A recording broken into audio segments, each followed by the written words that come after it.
So now let's apply this to a convective cell that is spanning a complex hodograph, one with 3 different alternating concavities. We'll call it a lower level concavity that's concave, looks like concave southeast, mid-level concavity, concave northwest, high-level concavity, pointing southeast again. The alternations in the concavities result in 2 inflections between the low-level part of the profile and the mid-profile, and between the mid and the high profile. And we're going to say that given the fact that we have a deep shear vector that's east-northeastward, connecting a couple of points between the lowest part of the hodograph and the highest part of the hodograph, we can see, and you might want to look at this in more detail, convince yourself that every single point on this hodograph does have a component of its tangent that's pointed along the deep shear vector, pointed east-northeastward. And that linear perturbation pressure effect will partly result in east-northeastward propagation of updrafts. But what's going to happen with our initially flanking, rotating southeast updraft? And so that's going to be to the right of the deep shear vector, and that's going to be a mesocyclone. And what's going to happen to the northwest cell split to the left of the deep shear vector, that being a mesoanticyclone?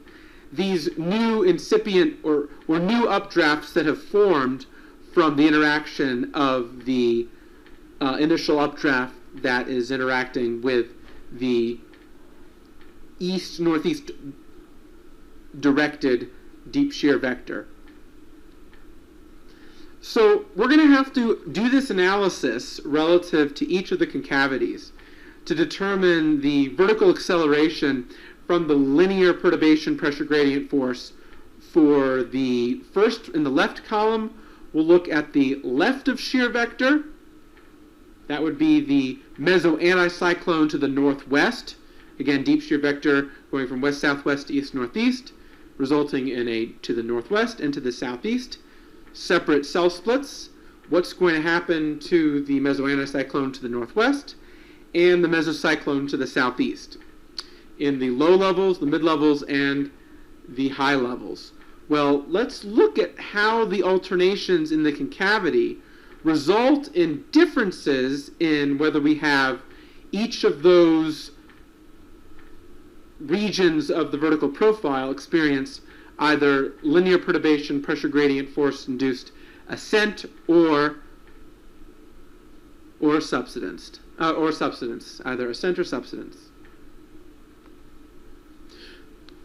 Well, looking at the low levels, we know that in the low levels, and we'll start with that in the lowest row of this table over here, the side of the hodograph where there is a concavity is going to be to the right. That is going to result in our southeast component of the split experiencing upward motion, whereas the convex side of the hodograph is to the left, which is the northwest component.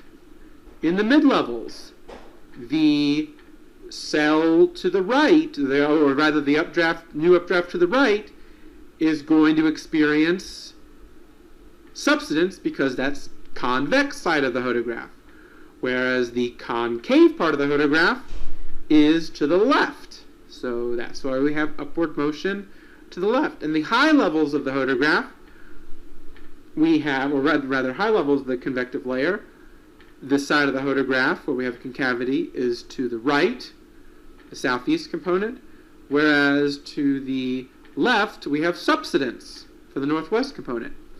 So we get alternating induced vertical motion from the linear perturbation pressure between the low levels, mid levels, and the high levels. For the low levels, the northwest member of the split experiences subsidence, and to the right, for the southeast member, we have ascent. It turns into subsidence aloft above that, and then ascent above that.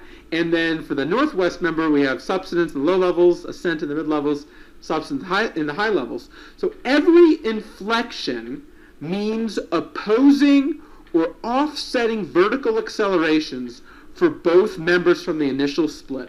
Wherever we have the hodograph alternation, the concavity alternation, with the inflection point in between, we end up with both enhancements and suppressions for that same induced updraft at alternating levels in the vertical. Compounding the issue of each of our new induced rotating updrafts to the southeast and the northwest of the deep shear vector experiencing not only enhancements but suppression concurrently, we also know that for a given storm motion C, and I'm just using an approximation here for one of those, that concavity alternation that occurs in the mid-levels, as you can see here in this particular example, reduces the amount of storm relative flow in the low to mid-levels of this particular convective element. What that does is it enhances the potential for storm seeding and precipitation drag without stronger inflow, and also reduces the amount of storm relative helicity that's integrated under the hodograph, because we're effectively taking what could be this hodograph alternation that's not folded back southeastward. Imagine that we had just one single hodograph concavity without the alternations. Well, then that would result in more storm relative helicity, stronger storm inflow, the effective storm seeding, precipitation drag would be reduced, we'd have higher storm relative helicity. So not only are the linear perturbation pressure alternations in induced vertical motion going to cause suppressive effects for both the right and left members, but we also have problems with storm relative helicity ingestion and even potentially convective related precipitation distribution. And you can see how the hodograph combines all of this together.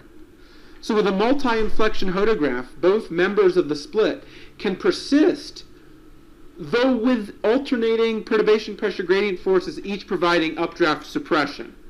There's some storm relative helicity, but it's limited. Cells can grow upscale in this particular case, where you might have a right member and a left member that both experience enhancements and degradation, with a lot of seeding going on that could result in right and left members merging with one another to support upscale growth eventually. And this is going to be a very different behavior than if you were to just have the hodograph have one single concavity with the same magnitude of deep shear. A single quantity like storm relative helicity or the amount of deep shear does not incorporate every single little wiggle or alternation that influences the perturbation pressure pattern associated with convection. For instance, take a look at this straight hodograph. We might have the exact same deep shear magnitude of this straight hodograph as to one with wiggles. We could have wiggles that give us the same strength of deep shear, potentially with similar amounts of storm relative helicity, but with a straight hodograph, the linear part of the perturbation pressure provides no suppression effects. While there might not be storm relative helicity to start with, this can be acquired from deviant storm motion offered by the nonlinear shear effects, and further enhanced by the fluid extension effects. And cells could grow upscale into clusters, but we don't have the initial weighing effects that associate with or downward suppressive effects that associate with the alternations in the hodograph structure. That's why analysis of the hodograph is so very important, because integrated quantities or just vector differences alone, without looking at the intricate levels of how the variability manifests itself to the profile, can get very much lost if we don't perform that analysis. So a question that I have here in this particular case is very reminiscent of what is addressed by this problem of an actual photograph that shows the multiple alternations.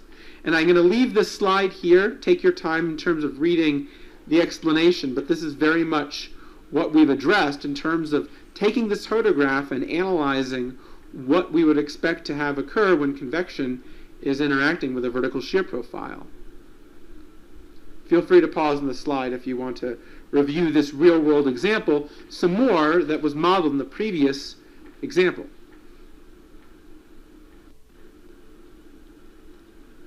Well, let's see how convection in this particular regime evolved, where we had this substantial amount of concavity alternations within the convective layer, and particularly a very pronounced inflection and concavity alternation in the effective inflow layer toward its top, but one that would potentially result in suppressive effects, linearly speaking, or from linear perturbation pressure term, where we actually have the source region of our convective updrafts. This can be much more deleterious towards supporting the suppressive effects of convection and result in a lot more interference for maintained, long-lasting, separated updrafts. Indeed, despite a number of tornadoes that occurred in portions of the central and southern Great Plains, and we're going to see in this example just how this strongly multi-inflective, multi-alternating hodograph concavity case results in initial cells forming on a few zones of ascent across portions of western Oklahoma and western Texas, quickly result in upscale growth as both right and left movers both continue, and very importantly in this particular case, how initial tornadogenesis or tornadogenesis overall is being impeded owing to the suppressive effects of the downward directed linear perturbation pressure gradient force within that overlaps with the effective inflow layer, as we established on the previous slide, within a layer of air that would be important otherwise for supporting, through rotating updraft generation in the lower part of the convective depth, the support of surface vorticity amplification from rotating updrafts. And we put a suppressive effect, a downward linear perturbation pressure gradient force that's going to have certainly a negative effect on supporting the surface vorticity amplification that would otherwise be taking place in our rotating updrafts. So we're going to see exactly how, despite a strong deep shear case with plenty of ingredients suggesting intense convection, how the details in the updraft shear effect result in quick upscale growth and number of cell interactions that are all together being an interference for supporting long-lived individual discrete cells maintaining themselves, producing tornadoes. This was not the case in this particular event.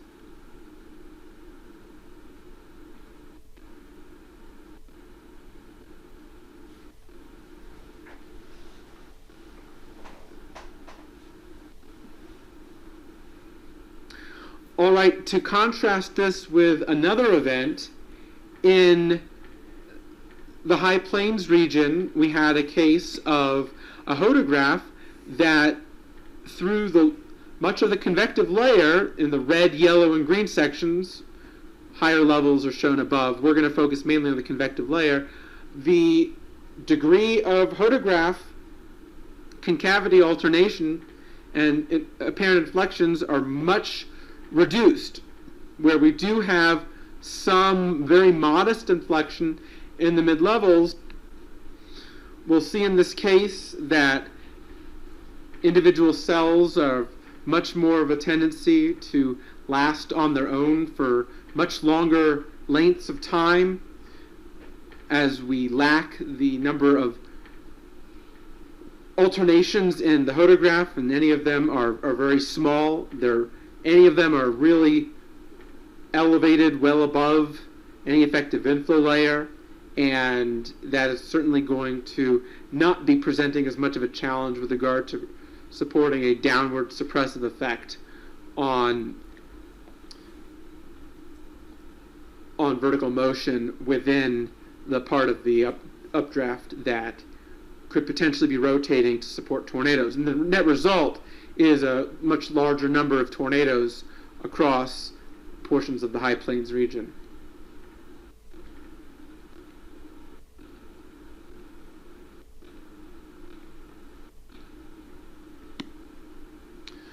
So a summary here, the hodograph is a key tool to identify convective behavior, intensity, evolution, mode, rotational characteristics. The hodograph connects the tips of velocity vectors, and the curve itself represents the vertical shear profile. Vorticity is always perpendicular and to the left of the hodograph at any given level in the profile. The interaction of an updraft with the horizontal vorticity generated by the vertical shear of the horizontal wind results in a couplet of initial updraft flanking counter-rotating updrafts that are self-sustaining and reinforcing due to the nonlinear shear perturbation pressure component and the nonlinear fluid extension perturbation pressure component. Ambient streamwise vorticity results in immediate updraft rotation without the necessary tilting of antecedent vortex tubes. Storm relative velocity represents the vertical integral of streamwise vorticity and is proportional to the area on a hodograph swept out by inflow vectors. Meanwhile, the consistent parallel shear component through the vertical profile is responsible for supporting downshear propagation of any updraft and shear based on the linear perturbation pressure term. And we're talking again here about the parallel shear, deep shear component. Flanking the consistent shear, alternating shear components result in updraft enhancements, preferential to the side of the initial updraft depending on the concavity of the hodograph. The preferred updraft enhancement is on the same side of the initial updraft as the side of the hodograph, with the concavity looking down the parallel shear vector based on the linear perturbation pressure. So for a veering wind profile with a single concavity, this will consistently support a right-moving mesocyclone. Concavity and hodograph orientation determine the right mover. The sense of rotation is determined by the initial vortex tube tilting. Multiple inflections through the updraft layer yield suppressed convective updrafts and potentially messier storm modes and clusters. Supercell motion estimations incorporate these processes, so looking at the hodograph is absolutely critical to determine how convection will behave.